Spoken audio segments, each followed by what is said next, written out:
ৰাজ্যৰ লাখ লাখ লোকৰ বাবে মুহূৰ্তত এটা অত্যন্ত ভাল খবৰ লৈ আহিছো। নতুনকৈ আৰু 5 লাখৰো অধিক লোকে লাভ কৰিব ৰেচন কাৰ্ড। পূৰ্বে যিসকল হিতাধিকাৰীয়ে ৰেচন কাৰ্ড লাভ কৰা নাছিল বা যিসকল যোগ্য হিতাধিকাৰীয়ে ৰেচন কাৰ্ড লাভৰ পৰা বঞ্চিত হৈ আছিল, সেই হিতাধিকাৰীসকলক এতিয়া ৰাজ্য চৰকাৰে প্ৰদান কৰিব ৰেচন কাৰ্ড। নতুনকৈ 5,04,000 লোকে ৰেচন কাৰ্ড লাভ কৰিব। বিধানসভাৰ মজিয়াত এই মন্তব্য কৰিছে মন্ত্ৰী কৌশিক ৰয়ে। জনাইছে মুহূৰ্তত সমগ্ৰ ৰাজ্যবাসীৰ বাবে এটা ভাল খবৰ। ৰাজ্যৰ লাখ লাখ লোকে লাভ কৰিব ৰেচন কাৰ্ড। ৰাজ্যৰ লাখ লাখ লোকৰ বাবে মুহূৰ্তত এটা যথেষ্ট ভাল খবৰ। নতুনকৈ 5 লাখৰো অধিক লোকে লাভ কৰিব ৰেচন কাৰ্ড। পূৰ্বে বাদ পৰি থকা হিতাধিকাৰীক ৰেচন কাৰ্ড দিব ৰাজ্য চৰকাৰে। 5,04,000 লোকে নতুনকৈ পাব ৰেচন কাৰ্ড। বিধানসভাৰ মজিয়াত মন্ত্ৰী কৌশিক ৰয়ৰ এই ঘোষণা।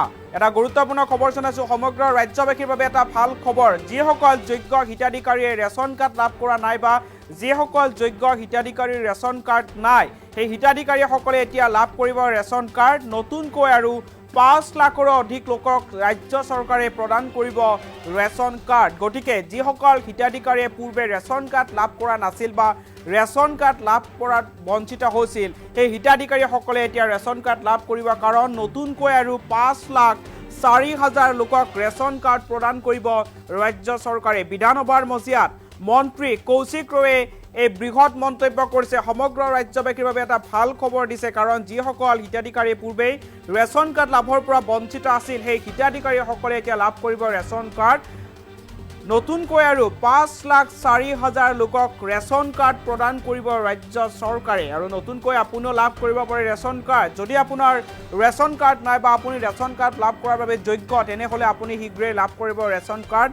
আজি বিধানসভাৰ মজিয়াত মন্ত্ৰী কৌশিক ৰয়ে ৰেচন কাৰ্ডক লৈ এটা ভাল খবৰ দিছে। সমগ্ৰ ৰাজ্যবাসীৰ বাবে এটা ভাল খবৰ দিছে। কাৰণ নতুনকৈ আৰু 5 লাখৰো অধিক লোকে লাভ কৰিব ৰেচন কাৰ্ড। পূৰ্বে যিসকল হিতাধিকাৰীয়ে ৰেচন কাৰ্ড লাভৰ পৰা বঞ্চিত হৈছিল, সেই হিতাধিকাৰীসকলক এতিয়া নতুনকৈ ৰেচন কাৰ্ড প্ৰদান কৰিব ৰাজ্য চৰকাৰে। অৰ্থাৎ ৰাজ্য চৰকাৰে লক্ষ্য লৈছে যে নতুনকৈ আৰু 5,04,000 লোকক ৰেচন কাৰ্ড প্ৰদান কৰা হ'ব। গতিকে যিসকল হিতাধিকাৰীয়ে পূৰ্বে ৰেচন কাৰ্ড লাভৰ পৰা বঞ্চিত হৈছিল বা যিসকল যোগ্য পৰিয়ালে ৰেচন কাৰ্ড লাভ কৰা নাই, সেই পৰিয়ালসমূহে এতিয়া ৰেচন কাৰ্ড লাভ কৰিব। কাৰণ চৰকাৰে এতিয়া লক্ষ্য বান্ধি লৈছে যে নতুনকৈ পুনৰ ৰেচন কাৰ্ড প্ৰদান কৰা হ'ব। পূৰ্বে বাদ পৰি থকা হিতাধিকাৰীসকলক এতিয়া চৰকাৰে ৰেচন কাৰ্ড প্ৰদান কৰিব। 5,04,000 লোকক নতুনকৈ ৰেচন কাৰ্ড প্ৰদান কৰিব ৰাজ্য চৰকাৰে। এই সন্দৰ্ভত মন্ত্ৰী কৌশিক ৰয়ে আজি বিধানসভাৰ মজিয়াত কি মন্তব্য কৰিছে, মন্তব্য আগবঢ়াইছোঁ।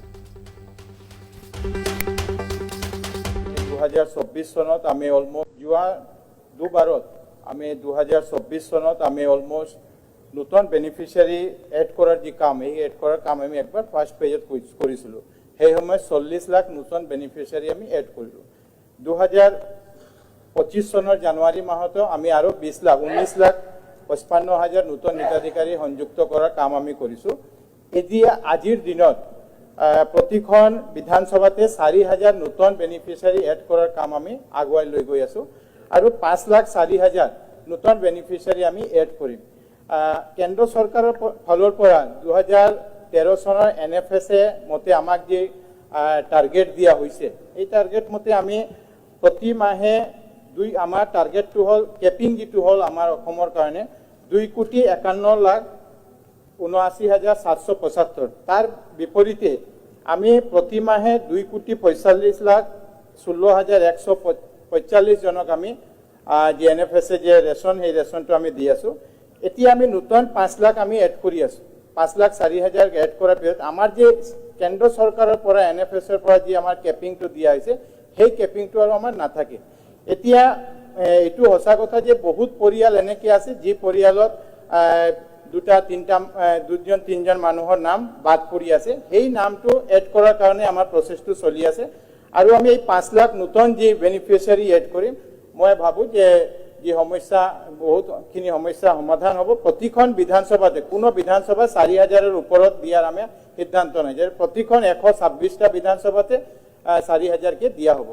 আৰু মই লগত এইটোও ক'ব বিচাৰিছোঁ যে আমি যোৱা জুলাই মাহৰ পৰা অক্টোবৰ মাহলৈ প্ৰতিখন জিলাই মই গৈছিলোঁ আৰু জিলাইত গৈ যাতে আমাৰ ছাপ্লাই ডিপাৰ্টমেণ্ট আমাৰ সমবায় তেওঁলোকৰ লগত আমি বহি কথা পাতিছোঁ আৰু একচুৱেল যি মানুহ যে নিডি মানুহ যাৰ বাদ পৰি আছে এই মানুহবিলাক যাতে অন্তৰ্ভুক্ত হ'ব পাৰে সেই ব্যৱস্থা আমি গ্ৰহণ কৰিছোঁ তাৰ পিছতো মই এইটো ক'ব বিচাৰোঁ 5 লাখ অন্তৰ্ভুক্ত হোৱাৰ পিছতো কিছু মানুহ বাদ পৰি থাকিব কিন্তু যেতিয়ালৈ আমি কেপিংটো বঢ়াব নোৱাৰিম 2,51,00,000 ওপৰত আমি যেতিয়ালৈ যাব নোৱাৰিম তেতিয়ালৈ আমি সেইটো সক্ষম নহওঁ কিন্তু আমি যোৱা মাহত যেতিয়া আমাৰ কেন্দ্ৰীয় মন্ত্ৰী ইয়ালৈ আহিছিলে আমি তেওঁক অনুৰোধ কৰিছোঁ কিন্তু আমাৰ সেন্সাস নোহোৱালৈকে সেই কেপিংটো বঢ়োৱাটো অলপ অসুবিধা আছে তেওঁ আমাক কৈছে যোৱা দুবাৰত আমি 2024 চনত আমি অলমোষ্ট নতুন বেনিফিচিয়াৰী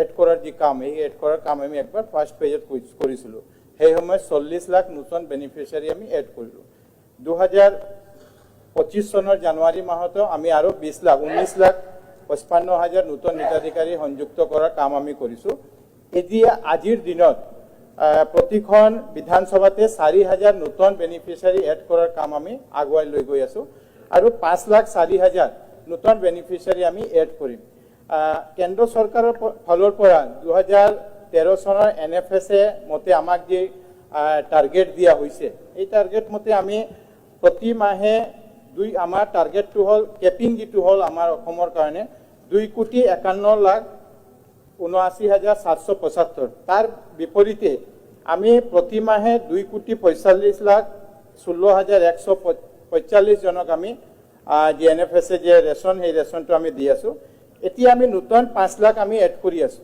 5,04,000 এড কৰাৰ পিছত আমাৰ যে কেন্দ্ৰ চৰকাৰৰ পৰা NFSAৰ পৰা যি আমাৰ কেপিংটো দিয়া হৈছে সেই কেপিংটো আৰু আমাৰ নাথাকে এতিয়া এইটো সঁচা কথা যে বহুত পৰিয়াল এনেকৈ আছে যি পৰিয়ালত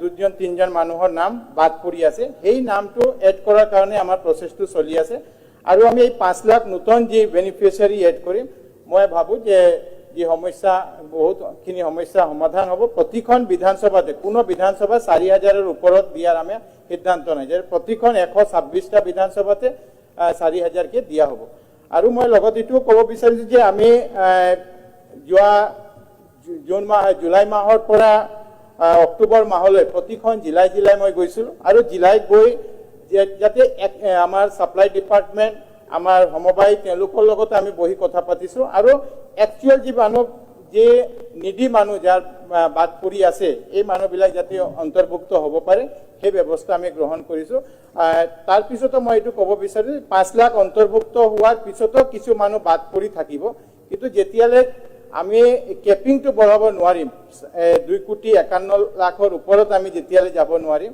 তেতিয়ালৈ আমি সেইটো সক্ষম নহওঁ কিন্তু আমি যোৱা মাহত যেতিয়া আমাৰ কেন্দ্ৰীয় মন্ত্ৰী ইয়ালৈ আহিছিলে আমি তেওঁক অনুৰোধ কৰিছোঁ কিন্তু আমাৰ সেন্সাস নোহোৱালৈকে সেই কেপিংটো বঢ়োৱাটো অলপ অসুবিধা আছে তেওঁ আমাক কৈছে